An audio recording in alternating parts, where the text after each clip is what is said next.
Buenos días. Gracias por venir a ser parte de la charla Enhancing Data Privacy through Federated Learning. Es una charla que, de hecho, pues, justo hace un momento acabo de caer en cuenta de que también está muy encaminada a lo que nos expuso José hace un momento. Y ya van a ver por qué. Primero les cuento un poco sobre mí. Soy ingeniero electrónico de la Universidad de Antioquia y actualmente me encuentro cursando mi maestría en ingeniería de software aquí en la Universidad de AFIT. Y profesionalmente me desempeño como líder de Data Science en una empresa que se llama Experimentality, que es una compañía de la ciudad de Medellín enfocada en prestar servicios a la medida de software y analítica. Bueno, y acerca de la charla, bueno, ¿por qué este tema en particular? ¿Por qué hablar de eso?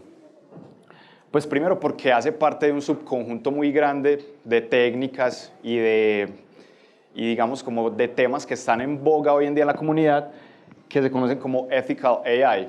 ¿En qué consiste eso? Básicamente es en abstraerse simplemente de todo lo que tiene que ver con el modelado, con generar algoritmos, técnicas de entrenamiento, técnicas computacionales y demás, y empezar a pensar todo eso desde una perspectiva holística, cómo puede afectar, o digamos, qué implicaciones tiene a nivel social más que todo. ¿Desde qué frentes? Desde la privacidad y seguridad, ¿cierto? Es un tema que se ha vuelto tendencia en la comunidad de Machine Learning y Deep Learning actualmente, y es porque ha habido un serio incremento en las leyes y políticas para la protección de los datos de los individuos. Es, digamos, muy común ver ya que inclusive hasta el Estado colombiano sea muy incisivo en exigir que se cumplan, digamos, como ciertas leyes de protección al consumidor digital. Por ejemplo, la Habeas Data, leyes de propiedad intelectual y generación de datos, entre otras. Y pues un breve recordatorio de que la privacidad no está limitada solamente al campo físico y de hecho hoy en el campo digital más que nunca es totalmente relevante. Este tipo de leyes, por ejemplo, ¿dónde se pueden ver? He tenido que trabajar incluso con entidades en otros países y puede que para nosotros el impacto no sea tan contundente, pero hay países en los que el mero hecho de cargar datos de personas a cualquier nube ya está vetado y tiene que ser avalado por una entidad central. Aquí digamos que cualquiera de nosotros podría crear una cuenta en Google Cloud Platform, en Amazon Web Services, crear una tabla de usuarios, etcétera, y eso estaría bien. Pero, por ejemplo, para usar estas herramientas en países como Uruguay o demás países digamos que hay que cumplir con muchas más regulaciones y entonces por esto es que se trata de abordar este tipo de aproximaciones, ¿cierto?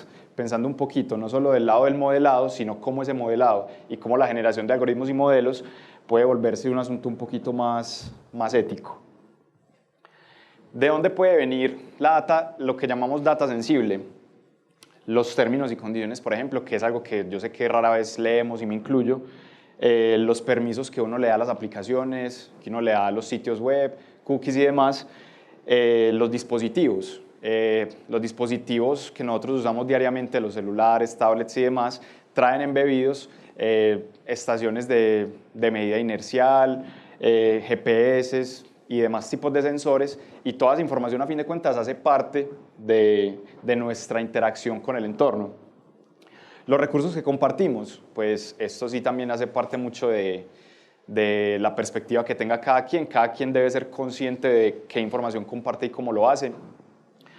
Y lo mismo, el almacenamiento en la nube. Hoy, pues, yo diría que la mayoría de nosotros utiliza algún proveedor en la nube para almacenar cualquier tipo de información, sea imágenes, sea audios, sean backup de chats, todo tipo de cosas. Entonces, digamos que en cierta medida todos somos responsables de cómo se administra esta data sensible. Entonces empecemos hablando un poquito sobre el concepto de privacidad de datos. ¿Qué es? Pues básicamente es un aseguramiento estricto de data sensible, ¿cierto? Por data sensible nos vamos a referir básicamente como información que haga posible identificar a un usuario de cierta forma, y usualmente es de cierta forma no deseada. Entonces, ¿en qué consiste la privacidad de los datos? como concepto, básicamente, en gestionar el uso de los datos de forma, o digamos, sujeto a que la información que haga posible identificar al usuario esté totalmente protegida. Ahora, llevándolo a un contexto un poquito más del Machine y Deep Learning, bueno, aquí este es un flujo muy básico, de un pipeline muy básico de lo que sería una solución de Big Data o inclusive llevándolo un poco a Machine Learning, en la que se tienen unas fuentes de datos diversas, pueden ser muchas, y se les aplica por lo general un proceso de extracción, transformación y carga, se llevan a un gestor de almacenamiento central, se les aplica toda una etapa de modelado y pues por último se despliega un modelo, sea en producción, sea para usos de un artículo académico, etc. Pues nosotros como desarrolladores de Python muchas veces estamos acostumbrados a trabajar más que todo en la línea del procesamiento de datos y para eso ahí pues ya se ven un montón de tutoriales, guías, librerías y demás. Pero si alcanzan de pronto a ver ese cuadrito, ese marquito gris que está ahí, hace referencia a que muchos de estos, pues como estos pasos, sobre todo los que tienen que ver con cómputo fuerte, rara vez realmente se hacen en nuestra máquina. Casi siempre eso, pues ese tipo de procesos, y sobre todo a nivel corporativo, se llevan digamos, a servicios o instancias de proveedores en la nube. Entonces, ¿qué tipo de falencias o qué tipo de breaks puede haber aquí? Pues primero que, bueno, se tienen muchas fuentes de datos dispersas y ¿qué pasa? Si yo quiero llevarme la data para procesarla en ese esquema que tengo ahí, pues por una parte voy a tener, pues me va a pasar que mi data va a terminar estando en un sitio de un tercero, ¿cierto? O sea, le estoy entregando mis datos a un proveedor de servicios que es un tercero para mí. ¿Qué más pasa? Que puede que los canales que yo use para llevar mis datos allá, pues no sean los más seguros. O sea, puede que, por ejemplo, un proveedor en la nube provea cierta seguridad de infraestructura ya en sus instancias, pero eso no exime que el canal que yo use, la red Wi-Fi de mi vecino, etcétera, pues haga llegar la data bien, ¿cierto? Y por último, el hecho de que haya un almacenamiento central, que también es muy común verlo pues, como en temas de analítica, es que eso se convierte en lo que se conoce como un single point of failure, que es básicamente que si todo está en un solo punto, pues si ese punto falla, soy susceptible de perder mi información o que mi información llegue a ser mal formada y demás. Entonces, aquí pues como sintetizando un poco eso, básicamente, ¿qué consiste la privacidad de los datos? ¿O en qué consiste un conjunto de datos privado? Un conjunto de datos privado es aquel en el cual cualquiera que llegue a analizarlo o a revisarlo, o sea, no pueda determinar ninguna información de ninguno de los individuos que está ahí más que lo que uno quiera mostrar, ¿cierto? Dicho en otras palabras, o sea, todo lo que se puede aprender de un conjunto de datos debería ser lo mismo, tanto si el analizador tiene acceso o no tiene acceso a esa base de datos. Quiere decir que así si yo soy un tercero y a mí me den acceso a los datos, yo no debería poder identificar a un individuo dentro de ese dataset.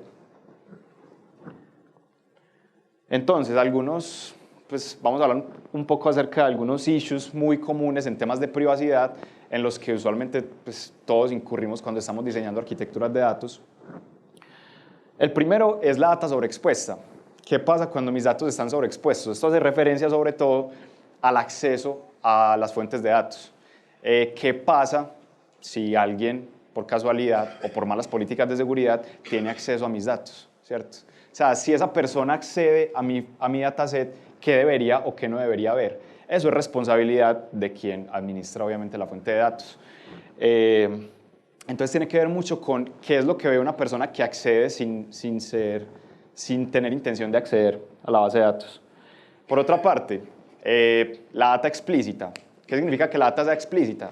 Pues que si, por ejemplo, tenemos en una base de datos una tabla de usuarios y en esa tabla de usuarios tenemos explícita la cédula, el correo, el teléfono y la dirección, pues realmente cualquier persona que logre acceder a esta base de datos pues va a tener toda la información para hacer cualquier eventual daño, ¿cierto? Y eso, primero, pues por respeto no se quiere y segundo, la legislación ya es cada vez menos laxa con respecto a eso. Entonces uno siempre que uno busque ser muy compliant con la legislación, debe evitar ese tipo de cosas. Y por último, el que la data esté centralizada. Como decíamos ahorita, eso se convierte en un single point of failure y puede desembocar en que si hay un fallo en el almacenamiento central, puede que haya un filtrado de datos o algo, y ya eso, pues ya eso para nada cumple con políticas de datos seguros. Entonces, ¿cómo manejar este tipo de problemas? Pues respecto a la data sobreexpuesta, hay un enfoque que ha venido surgiendo desde hace un par de años, sobre todo liderado por empresas como Facebook y Google, que se conoce como privacidad diferencial. Es de hecho pues todo un conjunto de herramientas matemáticas y de criptografía y demás, pero básicamente lo que trata de promover es que si yo como un tercero quito un dato o leo un dato de un dataset, yo no tenga forma de conocer la naturaleza de los demás datos que quedan en el dataset, ¿cierto? Entonces, básicamente responde a eso. Hay varios tipos de privacidad diferencial, la Epsilon Differential, o sea, ya hay unos constructos matemáticos muy sólidos y es un tema muy interesante que recomiendo, pues, como en este tema de privacidad y todo eso, estudiarlo también. Ante la data explícita, pues, hacer uso de una rama que ya viene siendo como trabajada desde hace décadas, que es la criptografía, pues desde lo básico, desde aplicar hashes y codificación básica a números de identidad, números personales de usuario, como lo son teléfono y direcciones y demás, pues digamos como aplicar este tipo de técnicas a la información que consideremos sea sensible de un usuario, ¿cierto? Que si yo accedo por accidente a una tabla de usuarios en una base de datos, no vea una dirección ahí, sino que eso sea un string hasheado, por ejemplo, ese tipo de cosas. Y para el problema de la data centralizada, ha surgido como otro approach, que es el Federated Learning, que es, digamos, como el fuerte de esta exposición. Y les voy a explicar pues, como un poco en qué consiste. Bueno, primero que todo, quiero ser como muy claro en el concepto de qué es algo federado o confederado. Esta imagen hace referencia a un momento de la historia pues, de nuestra nación, por allá en el siglo XIX. Esto realmente eran los Estados Unidos de Colombia, ¿cierto? Un periodo que duró poco, pero me sirve para el ejemplo. Todos esos grupos que ustedes ven ahí, esos clústeres, realmente eran estados independientes. ¿Qué quiere decir? Que a pesar de que pertenecían a una misma nación, tenían una gobernanza propia. Cada uno de esos estados tenía mucha autonomía para tomar sus propias decisiones y para manejar sus propios temas de impuestos, de administración pública y demás. Cuando hablo de algo confederado, me refiero a algo análogo a esto, ¿cierto? Un sistema federado es un sistema en el cual sus partes pueden tener una gobernanza propia sobre la información que posean. Entonces, ¿qué es pues, realmente el aprendizaje confederado? Pues primero que todo, aclarar que no es que sea un tipo totalmente nuevo de Machine Learning, de hecho, utiliza los mismos algoritmos, las mismas formulaciones matemáticas y demás, pero ¿qué es lo que hace? O sea, ya no se vale de una base de datos centralizada, sino que lo que hace es que hace uso de múltiples datasets en nodos locales, y ya vamos a ver por qué esto es importante. Y entonces, como tiene toda la data distribuida en nodos locales, lo que hace es que procuran no intercambiar datos realmente, ¿cierto? No intercambiar información de interés, sino que intercambia parámetros de modelos. ¿Cómo funciona esto? El approach centralizado es el siguiente. Yo tengo un montón de dispositivos a lo largo de todo el mundo, y de hecho pues a eso me refería cuando es muy pertinente también desde la charla anterior, porque en este momento pues los pinto como teléfonos móviles, ¿cierto? Pero puedo tener digamos un shard de drones, o sea, puedo tener muchos dispositivos, un conjunto de Raspberries midiendo variables en fincas grandes, o sea, puedo tener muchos dispositivos, pero entonces el approach tradicional es llevarme toda esa data directamente desde los dispositivos hasta un centralizador, y desde el centralizador lo que hago es, o sea, le mando los datos, que aquí están representados también como matrices X, y entonces en el centralizador hago yo todo lo que es la inteligencia, ¿cierto? Si quiero hacer un modelo, si quiero simplemente hacer BI, etcétera, pero todo pasa en un nodo central. ¿Cuál es el approach del aprendizaje confederado? Tengo todos los nodos, pero no tengo, digamos, una instancia central, sino que, bueno, la puedo tener, pero de eso vamos a hablar más adelante. Pero en general, o sea, lo que se busca es que los nodos sepan de la existencia de los demás. ¿Y qué pasa?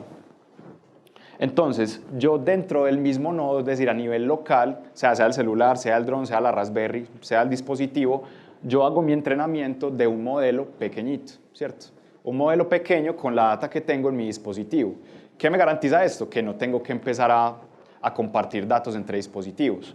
Puedo entrenar con, no sé, con la data inercial y de temperatura que yo mida, puedo empezar a entrenar modelos para responderme preguntas, y lo que hago es que una vez entreno el modelo en mi dispositivo, empiezo a compartir los parámetros del modelo entrenado, ¿cierto? Lo que se conocen como pesos o teta, pues como con una sintaxis más estadística, y así para todos los dispositivos. Entonces, ese ya, el que está por África, lo entrena y a todas sus conexiones le empieza a mandar sus pesos.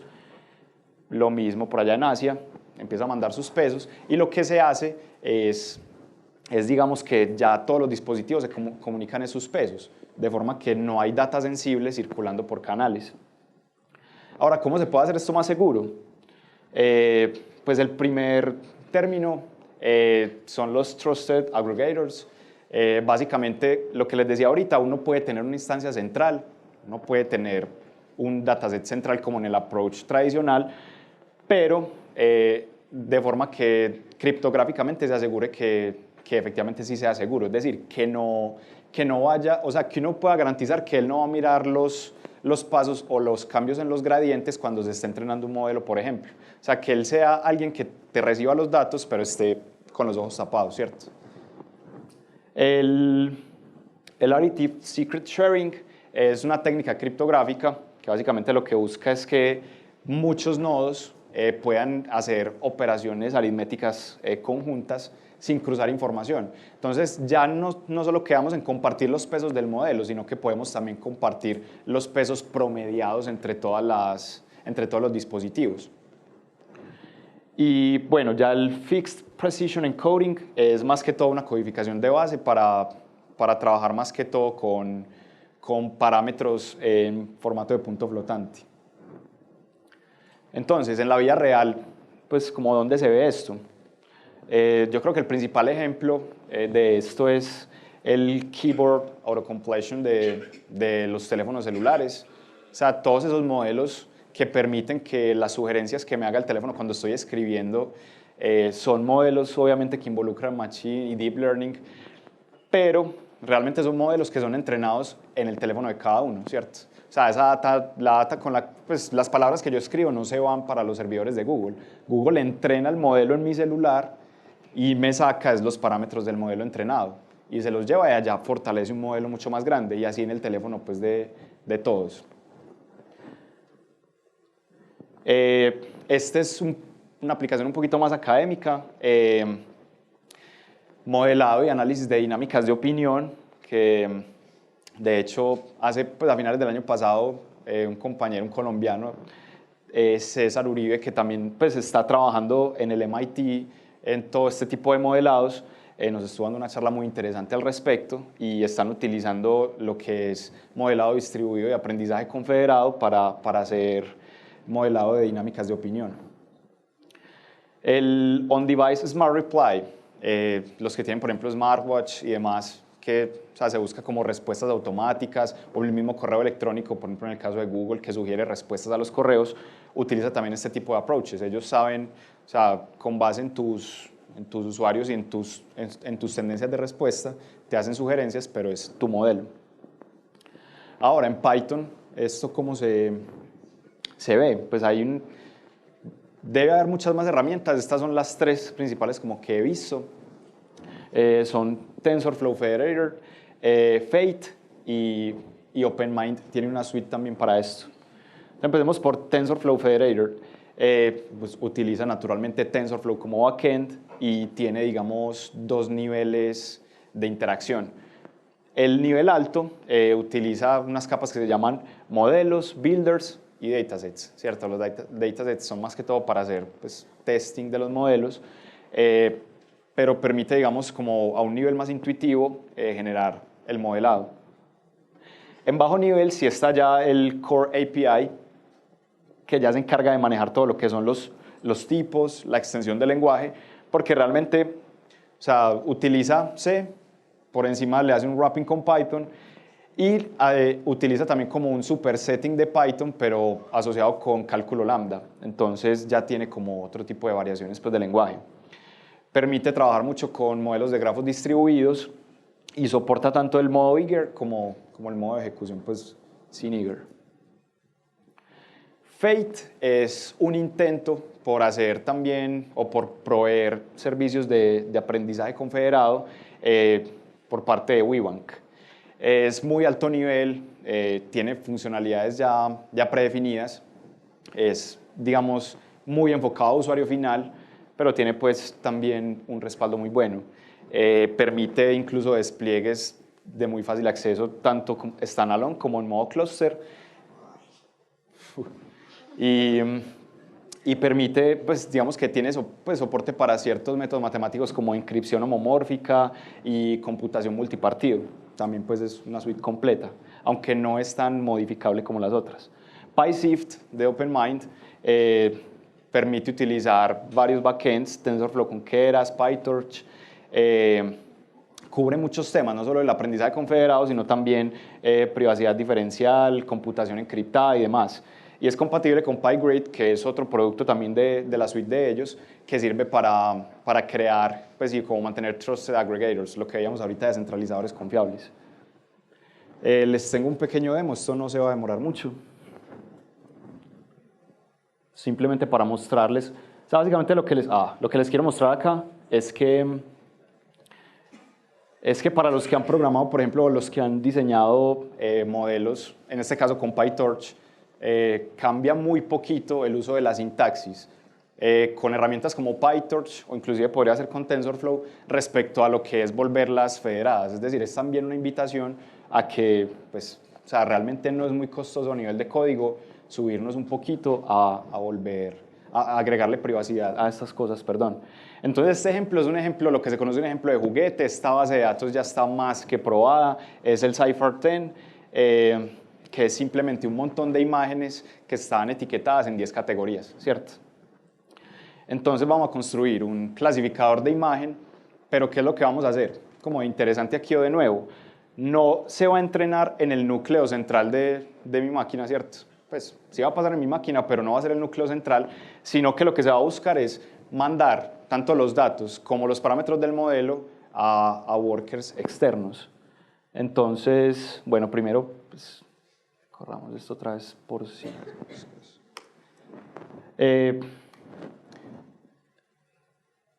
Aquí están, bueno, yo particularmente elegí como backend PyTorch, esto podría pasar también con TensorFlow, y escogí hacerlo con PySift.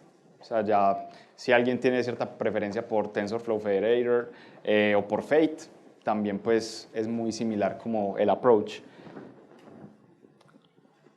Bueno, los imports, o sea, todas se instalan con pip, súper sencillo, por ejemplo en este entorno de Colab, que es la herramienta pues, que procuro utilizar siempre como para facilitarme la vida, y pues también, o sea, tanto Torch como PySift entrenan fácil ahí.